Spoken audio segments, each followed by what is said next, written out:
राधा राधा राधा राधा राधा राधा राधा राधा राधा राधा राधा राधा राधा राधा राधा राधा राधा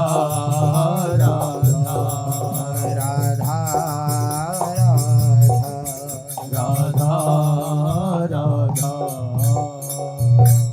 श्री राधा वल्लभ लाल की, महाप्रभु श्री हरिवंश चंद्र जी महाराज की, श्री सद्गुरुदेव भगवान की जय। रसघन मोहन मूर्ति ठाकुर श्री राधा वल्लभ लाल जी, अनंतानंत सखियों की प्राण सजीवन मूरी श्री लाडली जी एवं इन युगल स्वरूपों को हृदय में नित्य नवीन रूप से दुलार करने वाले श्री सद्गुरुदेव भगवान के श्री चरणों में दंडवत प्रणाम है।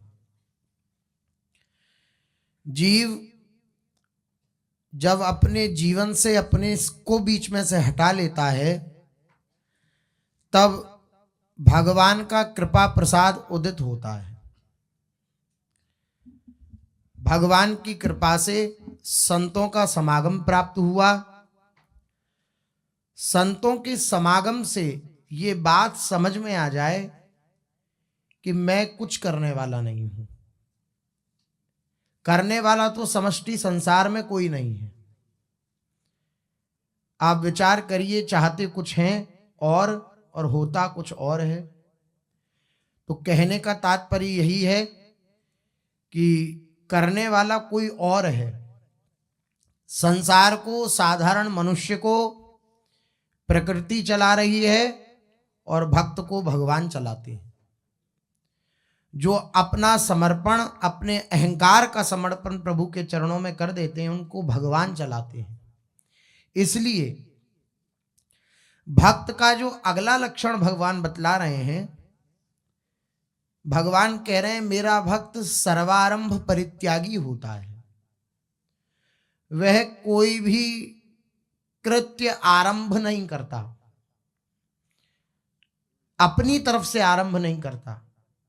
भक्त का स्वभाव नहीं होता, क्योंकि उसको अपने प्रभु से ही फुर्सत नहीं है और वह जानता है कि प्रभु के सिवा मेरा कोई और नहीं। तो कोई भी शुभ या अशुभ कर्म करने के लिए उसके हृदय में कोई बात उदित ही नहीं होती। तो क्या कुछ नहीं करता? भक्त करता है, लेकिन स्वयं नहीं करता, प्रभु उससे कराते हैं। अहंकार का जब समर्पण हुआ, जहां अहम रहित हुआ उपासक, अब वे भगवान की हाथ की कठपुतली बन जाता है। कठपुतली तो हम अभी भी हैं, लेकिन माया के हाथ की कठपुतली है। त्रिगुणात्मिका माया जो है, सत्य गुण, रजोगुण, तमोगुण, ये त्रिगुणात्मिका माया के हाथ की कठपुतली है। जिस समय सद्गुण हावी होता है तो सद्गुण के समान जो सद्गुण से के अंतर रूप क्रियाएं वो होने लगती हैं। जिस समय रजोगुण हावी होता है उस समय रजोगुण की क्रियाएं होने लगती हैं। जिस समय तमोगुण हावी होता है उस समय तमोगुण की क्रियाएं होने लगती हैं। चल हम प्रकृति के अंतर्गत ही रहे हैं, लेकिन भक्त जो है वे भगवान के समर्पित हो जाता है, भगवान के आश्रित हो जाता है। उसका अहंकार, अहंकार का अर्थ क्या होता है? अहंकार विमूढ़ आत्मा करता हम इति मन्यते। भगवान ने गीता जी में कहा अहंकार का स्वरूप है मैं करने वाला हूं।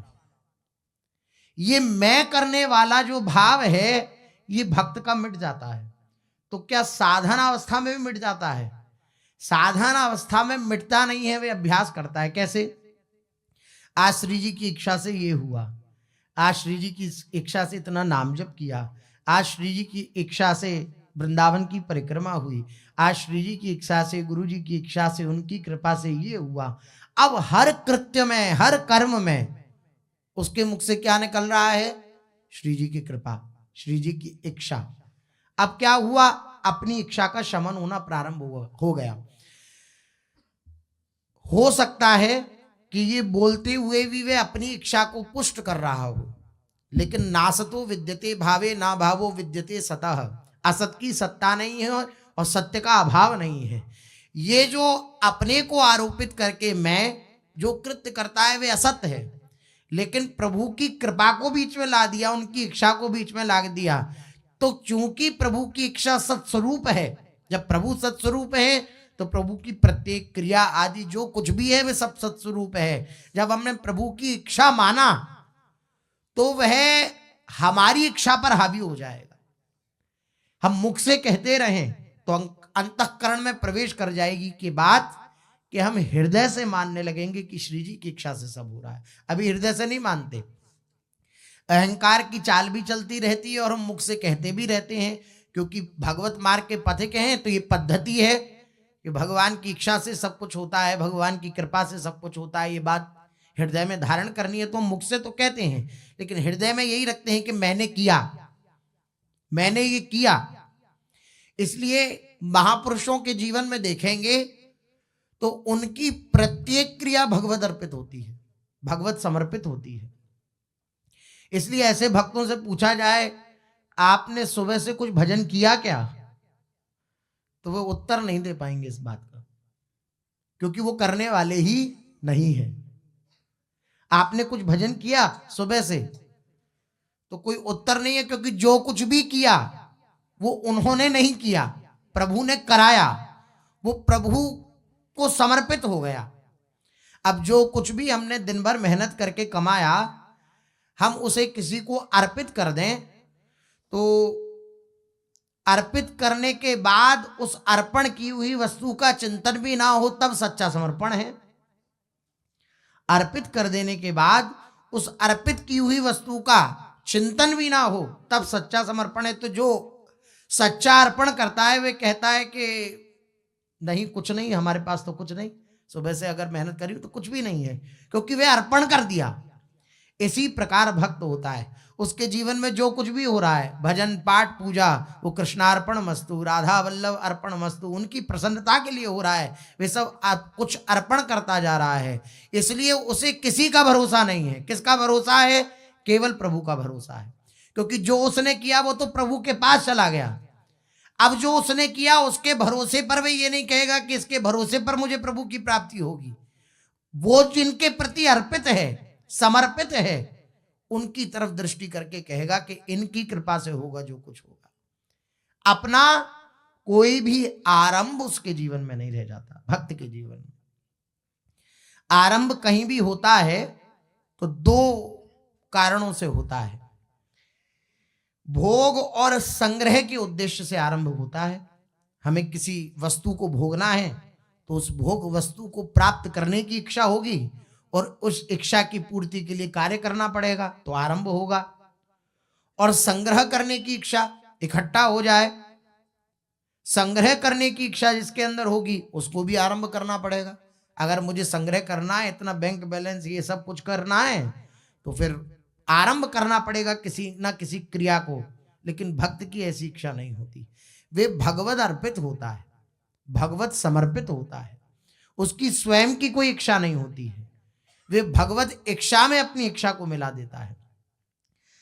जैसे सुख भोग उद्देश्य से घर में नई नई चीजें इकट्ठी करना, वस्त्र खरीदना, रुपए बढ़ाने के उद्देश्य से नई नई दुकानें खोलना, नया व्यापार शुरू करना आदि, ये सब जो सर्वारंभ होता है, आरंभ की क्रियाएं होती हैं, भक्त भोग और संग्रह के लिए किए जाने वाले मात्र कर्मों का सर्वथा त्यागी होता है।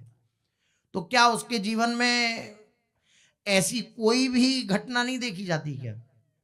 क्या उसके जीवन में चीजें इकट्ठी नहीं होती, या वे वस्त्र नहीं खरीदता, या रुपए बढ़ाने के उद्देश्य से नई नई दुकानें खोलना, नया व्यापार शुरू करना, ये सब क्या अब गृहस्थ भक्त है तो क्या नहीं होगा? होगा, लेकिन उसमें उसका कर्तापना नहीं होता। मैं करने वाला हूं ऐसा नहीं होता, और उसका प्रयास भी नहीं होता। एक चमत्कारिक ढंग से सब होता चला जाता है। आप ये सब सोच लें कि मैं आज से कुछ नहीं करूंगा, तो ये भी तो करना हुआ। मैं कुछ नहीं करूंगा, मैं कुछ नहीं करूंगा, तो ये भी करना हुआ। अब इस स्थिति को स्थिति प्रज्ञ महापुरुष ही समझ सकते हैं। अहंकार रहित कर्म ये महापुरुषों का ही होता है। अहम रहित कर्म, भगवत अर्पित कर्म, बड़ी विलक्षण बात है ये और बड़ी उच्च कोटि की बात है। भगवत अर्पित कर्म, अब उसका अपना कोई अहम नहीं रह गया करने के लिए, मैं ये करूं, कोई स्फुरना नहीं है। इसलिए महापुरुषों के जीवन में आप देखें, अभी स्फुरना आई, प्रणाम करने गए हैं परिक्रमा में, अभी स्फुरना आई, चलो परिक्रमा, तो चल दिए। कोई संकल्प, कोई उद्देश्य कि इसके फलस्वरूप मुझे ये प्राप्त होगा या ये मैं कर रहा हूं इसका फल मुझे ये प्राप्त होगा, नहीं, इसके लिए कोई कार्य आरंभ नहीं हो रहे उनके जीवन में।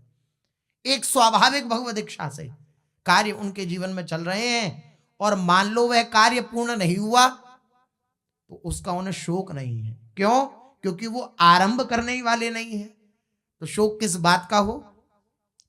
जिसका उद्देश्य संसार का है और जो वर्ण, आश्रम, विद्या, बुद्धि, योग्यता, पद, अधिकार आदि को लेकर अपने में विशेषता देखता है। किस किस की विशेषता देखता है? मैं उच्च वर्ण का हूं, मैं उच्च आश्रम का हूं, मैं उच्च विद्या मुझे प्राप्त है, बड़ी तीक्ष्ण मेरी बुद्धि है, बड़ी योग्यता है मुझ में, बड़े ऊंचे पद पे मैं प्रतिष्ठित हूं, बड़ा अधिकार मेरे को प्राप्त है, आदि आदि आदि आदि। इन सब विशेषताओं को जो अपने अंदर देखता है वह भक्त नहीं होता। भक्त की तो एक ही विशेषता होती है कि वह भगवान का होता है, और कोई विशेषता नहीं। अब चूंकि ये सबसे बड़ी विशेषता उसके अंदर है, तो सारी विशेषताएं उसके हृदय में प्रकट हो जाती हैं। आप देखिए, जो भगवत अर्पित अपनी साधना को रखता है, भगवत समर्पित रहता है, उसके जीवन में जैसी साधना होती है वैसी साधना करने वाले के जीवन में साधना नहीं होगी। परम पूज्य श्री सद्गुरुदेव भगवान, जीवन उनका आश्रय है, समर्पण है, लेकिन आप देखिए साधना की कोटि। ऐसी ठंड में जहां व्यक्ति बाहर कंबल से निकलना भी नहीं चाहता और लगता है उसे कि बस कंबल ऊपर पड़ा रहे और हम एकदम जड़वत बैठे रहें या पड़े रहें, ऐसी अवस्था, उस अवस्था में अनंत कष्ट होते हुए भी ऐसी साधना हो रही है, लेकिन साधना नहीं हो रही। दोनों ही बात हैं। भगवत इच्छा कार्य कर रही है, भगवत समर्पण कार्य कर रहा है। ऐसा नहीं कि भक्त समर्पित हो गया, शरणागत हो गया तो वह प्रमादी हो जाता है, नहीं। अब ये सब होते हुए भी अगर उनके हृदय की बात पूछी जाए तो वो क्या कहेंगे? मेरे द्वारा नहीं हो रहा, करें करावें आप सब जने बढ़ाई देत।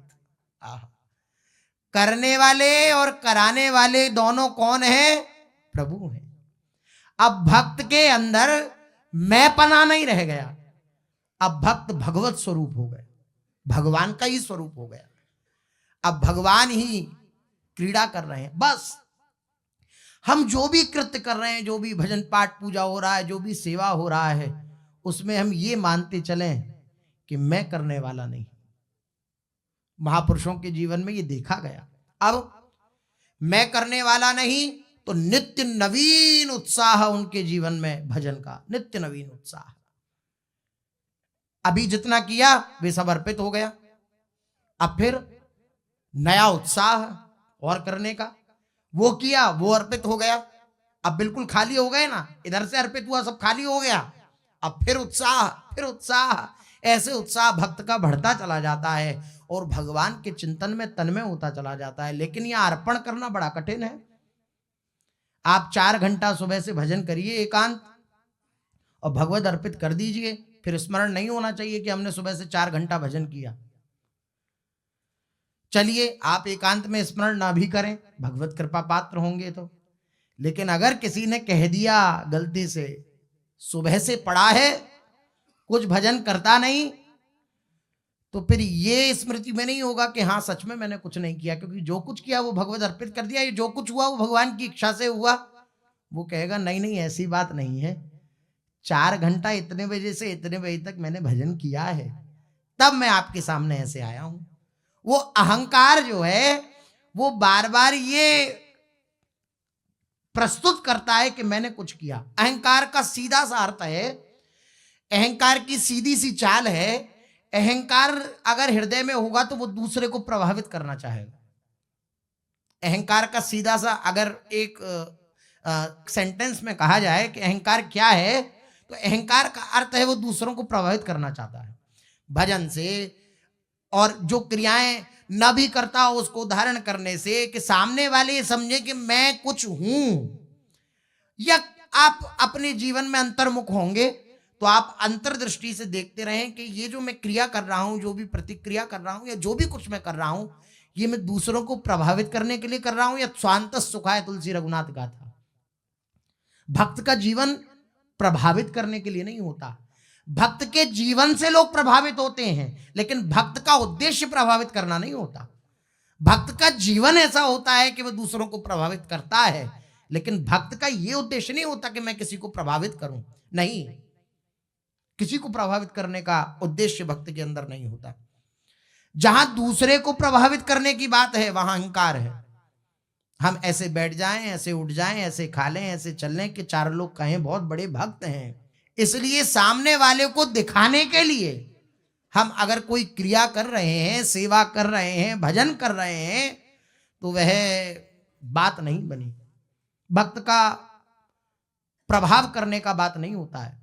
श्री तुलसीदास जी महाराज जैसा कोई रचयिता हो सकता है भला? भक्ति, ज्ञान, वैराग्य, कर्म योग, ज्ञान योग्य आदि जितना भी परिपूर्ण ये वेद ग्रंथ शास्त्र उपनिषद का सार है, वे सब श्री रामचरितमानस में विद्यमान कर दिया श्री गोस्वामी तुलसीदास जी महाराज ने। लेकिन आप देखिए, वे दूसरे को प्रभावित करने के लिए अपनी रचना नहीं रच रहे हैं। गोस्वामी जी के मुख्य वचन है, स्वांत सुखाय तुलसी रघुनाथ गाथा भाषा निबद्ध मति मंजुल मातनुति। उनसे पूछा किसी ने कि रघुनाथ जी के गुणों का आपने वर्णन किया है, आपने इतनी सुंदर रचना करी, और कैसी रचना है? भगवान शंकर के हस्ताक्षर प्राप्त हैं। पूरा प्रसंग है, वे सारे विरोध में हो गए थे कि ये कोई रचना, संस्कृत की रचना सर्वोपरि मान्य होती है, तो बोले काशी में श्री विश्वनाथ जी इसका निर्णय करेंगे। तो ग्रंथ रखे गए सारे, और सबसे नीचे रखा गया रामचरितमानस को, सबसे नीचे। और जब अगले दिन पंडा पुजारियों ने खोला विश्वनाथ जी का मंदिर, तो देखा सबसे ऊपर रामचरितमानस विराजमान है, और हस्ताक्षर है भगवान शंकर के, सत्यम शिवम सुंदरम। ये हस्ताक्षर भगवान शंकर के विद्यमान है। तो सब आश्चर्यचकित हो गए श्री तुलसीदास जी की इस दिव्य भक्ति को देख करके, रचना को देख करके। अब ऐसी रचना करने वाले क्या दूसरे को प्रभावित करने के लिए कोई रचना कर रहे हैं? नहीं। अहंकार समर्पित है प्रभु के चरणों में, और वो कह रहे हैं स्वांतः सुखाय, स्व अंतः सुखाय तुलसी रघुनाथ गाथा। रघुनाथ जी की गाथा तुलसीदास जी ने गाई, अर्थात मैंने गाई, तो स्व अंतः सुखाय, मेरे अंतःकरण में विराजमान जो श्री युगल सरकार हैं, श्री सियाराम जी हैं, उनके सुख के लिए मैंने ये रचना गाई, उनके सुख के लिए। भक्त का जीवन भगवान की प्रसन्नता होता है।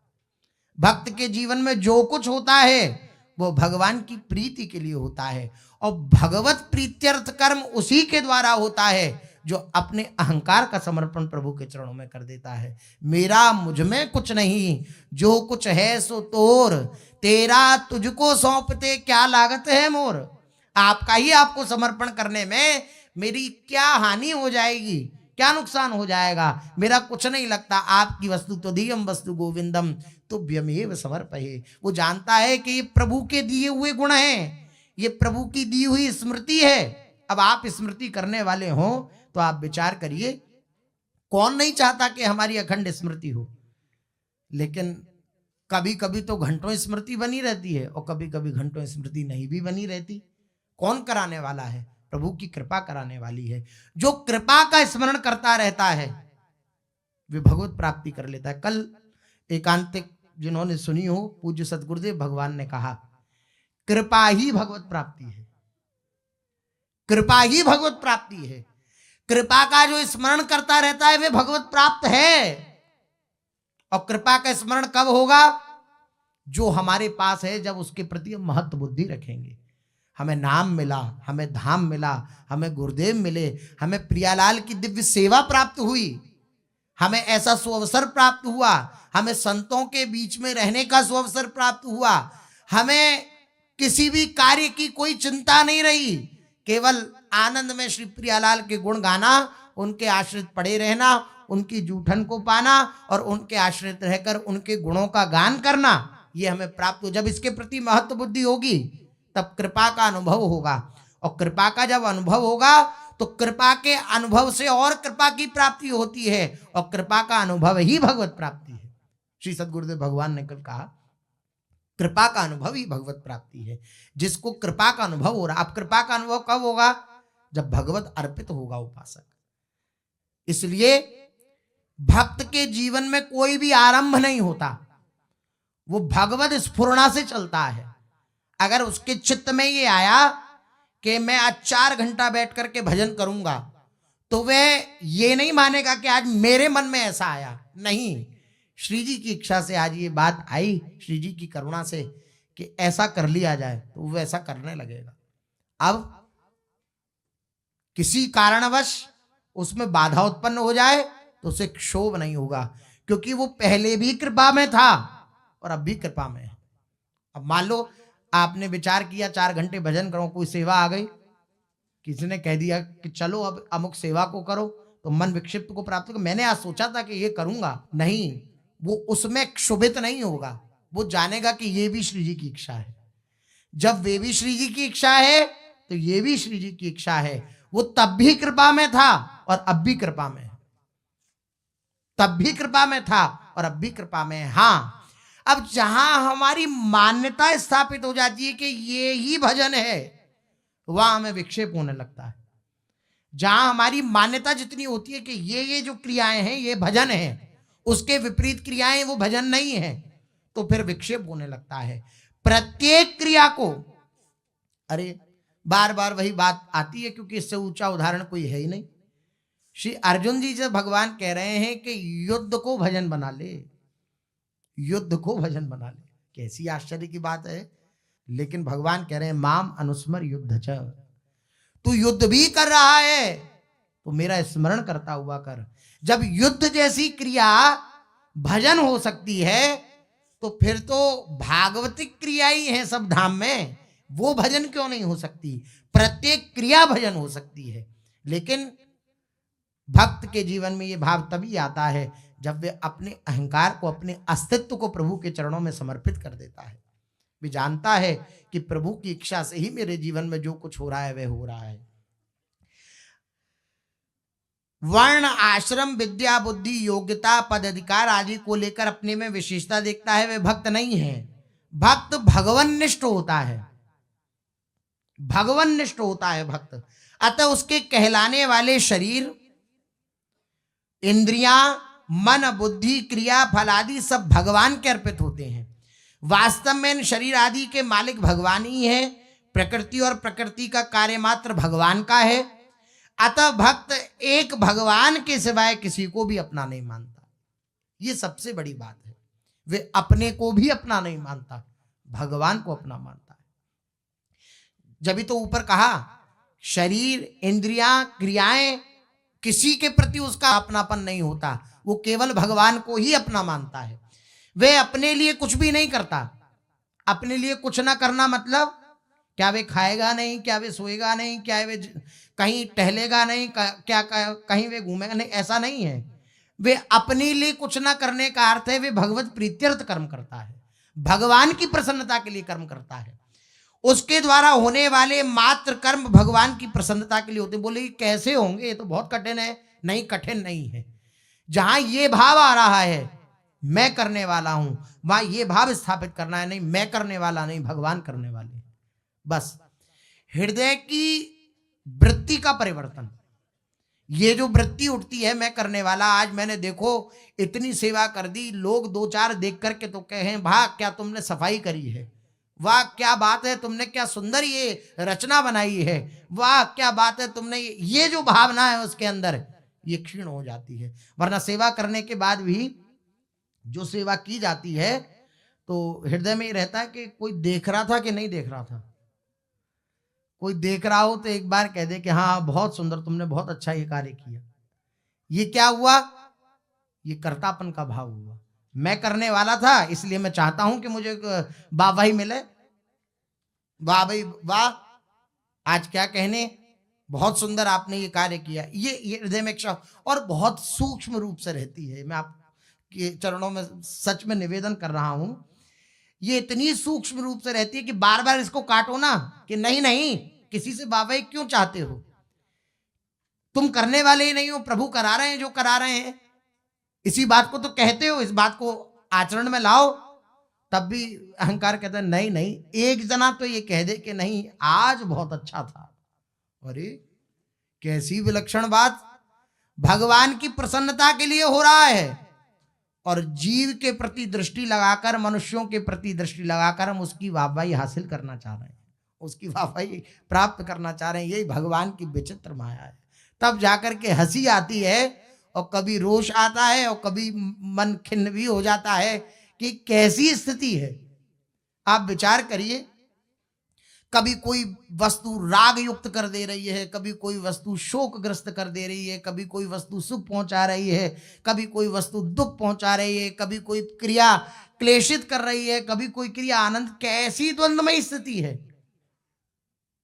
कभी किसी से ईर्ष्या हो जा रही है, ये यहाँ क्यों खड़ा होता है, ये यहाँ क्यों बैठता है, ये ऐसे क्यों करता है, ये वैसे। कहीं किसी से कोई मतलब नहीं। अब अपनी क्रियाओं को अगर हम देखें तो पूरी चेष्टा ये रहती है, चाहे हम कुछ श्रवण कर लें, चाहे कुछ पढ़ लें, चाहे कुछ पढ़ लें या श्रवण कर लें, बस दृष्टि बहिर्मुख हो जाती है कि ये जो हमने पढ़ा या सुना ये उसके अंदर है कि नहीं है, ये सामने वाले के अंदर है कि नहीं है। और जहां नहीं पाया बस वहां को प्रवचन देना प्रारंभ। तुम ऐसे नहीं करते हो, तुम वैसे करते हो, देखो ऐसे कहा जाता है, देखो हमने अमुक वाणी में ऐसा पढ़ा। एक प्रियता के कारण कि भाई हम सब मिलकर के चल रहे हैं उस हिसाब से कहना, और एक ईर्ष्या युक्त होकर के कहना, इन दोनों में अंतर है। ईर्ष्या हृदय को जलाएगी। बड़ी विलक्षण स्थिति है। द्वंद्व ऐसे घेरे रहते हैं, ऐसे घेरे रहते हैं कि हम भगवान की प्रसन्नता के लिए अपने कृत्य को कर ही नहीं पाते। ये अहंकार इस प्रकार से हमें बार बार गिराता रहता है कि हम भगवान की प्रसन्नता के लिए एक भी कार्य नहीं कर पाते। जो भी करेंगे उससे अहंकार में इजाफा होगा, अहंकार बढ़ेगा। आज हमने इतना किया, आज हमने इतना किया, आज हमने इतना किया। लेकिन भगवान की प्रसन्नता के लिए जब होता है तब भक्त के अंदर सदा दैन्यता बनी रहती है। ये उसका फल है, प्रभाव है। जब भगवत प्रीत्यर्थ कर्म होगा तो भक्त के अंदर दैन्यता बनी रहेगी। जिसके भीतर ये भाव है कि भगवान की प्रसन्नता के लिए ही मैं समस्त कार्य कर रहा हूं और भगवान की प्रसन्नता के लिए ही मेरे सारे कार्य होते हैं, धन संपत्ति सुख आराम मान बढ़ाई आदि के लिए किए जाने वाले कर्म उस उपासक के द्वारा कभी नहीं होते। अब जो भी कर्म वह करेगा उस कर्म में ऐसी भावना नहीं होगी कि इससे मेरी धन संपत्ति बढ़ेगी, इससे मुझे सुख मिलेगा, इससे आराम मिलेगा, इससे मेरी मान बढ़ाई होगी। ऐसी भावना उसकी नहीं रहती है। ऐसी भावना से युक्त होकर वह कोई कार्य अपना आरंभ नहीं करता। जिसके भीतर परमात्म तत्व की प्राप्ति की ही सच्ची लगन लगी है, वे साधक चाहे किसी भी मार्ग का क्यों ना हो, भोग भोगने और संग्रह करने के उद्देश्य से वे कभी कोई नया कर्म आरंभ नहीं करता, क्योंकि भक्त के अंदर स्वार्थ या अभिमान नहीं होता। स्वार्थ या अभिमान नहीं होता। स्वार्थ या अभिमान न होने के कारण वे सर्वारंभ परित्यागी होता है। सर्वारंभ परित्यागी होता है। सर्वारंभ परित्यागी का अर्थ सभी आरंभों का, अर्थात नए नए कर्मों के आरंभ का सर्वथा त्यागी होता है। देखिए पूज्य सतगुरुदेव भगवान सुनाते हैं, परम पूज्य प्रातः स्मरणीय श्री गया प्रसाद जी महाराज, उनकी वाणी में लिखा है कि भजन भयो तभी जानियो जब शुभ से शुभ कर्म करने की भी जिज्ञासा हृदय में स्फुरना न हो। शुभ से शुभ कर्म करने की, तो क्या भक्त अशुभ कर्म करता है? नहीं, वे केवल भगवत प्रीत्यर्थ करता है, भगवान की प्रसन्नता के लिए करता है। उसमें अब ये बात उस स्तर तक पहुंचने पर ही समझ में आती है। अब देखिए भाई जी महाराज क्या कोई कार्य नहीं करते थे? ऐसी बात है। जो गीता प्रेस विराजमान है गोरखपुर में, इतना बड़ा, और उनकी वाणी अथाह वाणी। उस समय तो इस तरीके की सुविधाएं भी नहीं होती थी कि जिस प्रकार से प्रचार हो सके, ऐसी प्रचार की। अब जैसे अब तो ये मीडिया आदि है, उस समय तो उस समय गीता प्रेस का इतना प्रचार हुआ क्योंकि श्री भाई, लेकिन भाई जी महाराज की हृदय की बात वो करने वाले नहीं, प्रभु करने वाले। देखिए उन्हीं का पद है, वे कह रहे हैं कर प्रणाम तेरे चरणों में, लगता हूं अब तेरे काज, पालन करने को आज्ञा तब मैं नियुक्त होता हूं आज। आपकी आज्ञा पालन करने के लिए मैं अब नियुक्त होता हूं, आपके चरणों में प्रणाम करता हूं, और अब आपका कार्य करने के लिए अब मैं लगता हूं। भक्त के जीवन में जो कुछ हो रहा है वो किसका कार्य हो रहा है? भगवान का कार्य हो रहा है, भगवान की प्रसन्नता के लिए हो रहा है। हमने किसी की सेवा करी, हमने कोई भी अपने जीवन में कर्म किया, तो हम भगवान की प्रसन्नता के लिए, क्योंकि जिसके प्रति भी हम ये भाव रख रहे हैं कि हम इसके पालन पोषण के लिए कमा रहे हैं या ये कर रहे हैं, उस कमाने में हम ये भाव रखें कि प्रभु की प्रीत्यर्थ, क्योंकि प्रभु उसमें भी हैं, सचराचर में प्रभु हैं, तो हमारे निकट भी जितने रह रहे हैं उनमें भी प्रभु हैं, उनमें भी प्रभु हैं। तो उन प्रभु की प्रसन्नता के लिए जो शास्त्रोचित कर्म है, शास्त्र के अनुकूल कर्म है, हम वो उनकी प्रसन्नता के लिए करते हैं। देखिए पालन करने को आज्ञा तब, आपकी आज्ञा को पालन करने के लिए, तब माने आपकी पालन करने को आज्ञा तब मैं नियुक्त होता हूं आज। आपकी आज्ञा पालन करने के लिए मैं नियुक्त होता हूं। आप कृपा करना मुझ पर, आपकी प्रसन्नता के लिए कार्य करूं, और मेरे हृदय में ये भाव बना रहे कि ये मैं करने वाला नहीं हूं, आप कराने वाले हो। आप मेरी बागडोर पकड़े रहना अंदर से, आप कराने वाले हो। देखिए श्री ब्रह्मा जी का प्राकट्य हुआ, भगवान की नाभि से कमल और कमल से ब्रह्मा जी। अब ब्रह्मा जी समस्त सृष्टि को उदय करते हैं, प्रकट करते हैं। पालन भगवान विष्णु करते हैं, संहार भगवान शंकर करते हैं। लेकिन ब्रह्मा जी के हृदय में ये बात आई, भागवत में वर्णन है कि मैं आपकी सृष्टि की रचना करूंगा, लेकिन मेरे अंदर ये अहंकार ना आ जाए कि मैंने ये रचना करी है। इसके लिए आप मुझे कोई सूत्र प्रदान कर दीजिए। मेरे अंदर ये बात ना आ जाए कि मैंने समष्टि संसार की रचना करी है, ब्रह्मा जी की बात। तो भगवान ने क्या दिया उन्हें? चतुश्लोकी भागवत, अहम व्यासमेवाग्रे नान्यत् यत् सत्सत् परम। ये जो चतुश्लोकी भागवत है, श्री ब्रह्मा जी को श्री भगवान ने प्रदान करी कि इसका चिंतन करते रहना, तो तुम्हारे हृदय में ये बात नहीं आएगी कि मैं करने वाला हूं। अहंकार समर्पित हो गया प्रभु के चरणों में। वही कह रहे हैं, अंतर में स्थित रहकर मेरी बागडोर पकड़े रहना, निपट निरंकुश चंचल मन को सावधान करते रहना। अब आपके कार्य के लिए, आपकी सेवा के लिए मैं लग रहा हूं, आपकी प्रसन्नता के लिए आप मुझ पर बस इतनी कृपा करना, मेरी बागडोर आप संभाले रहना। अंतर से ये मन, ये चित्त आपका चिंतन करता रहे। अंतर्यामी को अंतस्थित देख सशंकित होवे मन, पाप वासना उठते ही हो नाश लाज से वह जल भुन। पाप वासना उठते ही वे नाश को प्राप्त हो जाए, वे वासना जल भुन जाए। पाप वासना कब उठती है? अहंकार ही सब का मूल है। जहां अहम स्थापित हुआ, जहां अहंकार धारण हुआ, वहीं पाप वासना का उदय हो जाएगा। जीवों का कलरव। अब कितनी सुंदर बात कह रहे हैं भाई जी महाराज। जब ऐसे कार्य में, व्यवहार के कार्य में उतरेंगे, तो व्यवहार के कार्य में हर प्रकार के व्यक्तियों का मिलना होगा। तो हर प्रकार के व्यक्ति हर प्रकार की अपनी स्थिति के अनुसार वार्ता भी करेंगे। लेकिन कितनी सुंदर बात, बहुत धारण करने योग्य बात श्री भाई जी महाराज कह रहे हैं। जीवों का कलरव जो दिन भर सुनने में मेरे आवे, तेरा ही गुणगान जान मन प्रमुदित हो अति सुख पावे। जो भी मैं कलरव, जो भी बातें मैं सुनूं और लोगों की, तो खींचूं नहीं, क्लेशित ना हूं, नाराज ना हूं, गुस्सा ना आवे मुझे, ये बोलते रहते हैं। मैं भजन कर रहा हूं, ये बोलते रहते हैं, इस प्रकार की बात ना आवे। उस कलरव को क्या समझे, आपका गुणगान हो रहा है। उस कलरव को क्या समझे कि ये सब आपका गुणगान कर रहे हैं। अब ये कितनी उच्च कोटि की बात है।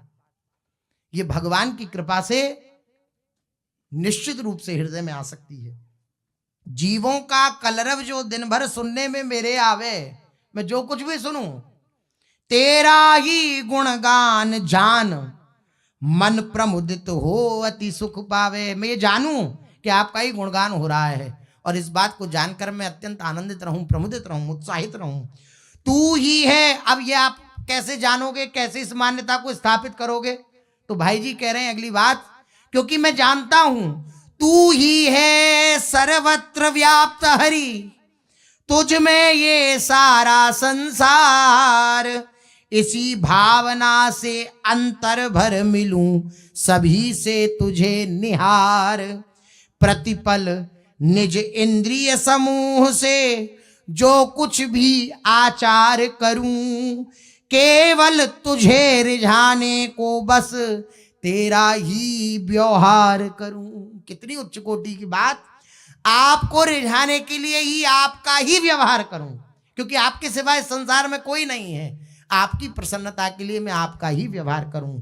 जब आपकी प्रसन्नता के लिए कार्य होंगे, कर्तापन का अभाव हो जाएगा, जब कर्तृत्व और भोक्तृत्व मिट जाएगा, तो भक्त के द्वारा स्वयं से कुछ आरंभ नहीं होता, फिर वे भगवत प्रसन्नता के द्वारा उसके जीवन में आरंभ होता है। इसलिए भगवान ने अपने भक्त का लक्षण बताया, मेरा भक्त सर्वारंभ परित्यागी होता है। वो नए नए कर्मों में उत्साहित नहीं होता करने के लिए। वो अगर कभी उत्साहित दिखे भी तो उसमें मेरी इच्छा होती है। भगवत इच्छा से प्रेरित होकर भगवान की प्रसन्नता के लिए मेरा भक्त कर्म करता है। जैसे आप विचार करिए,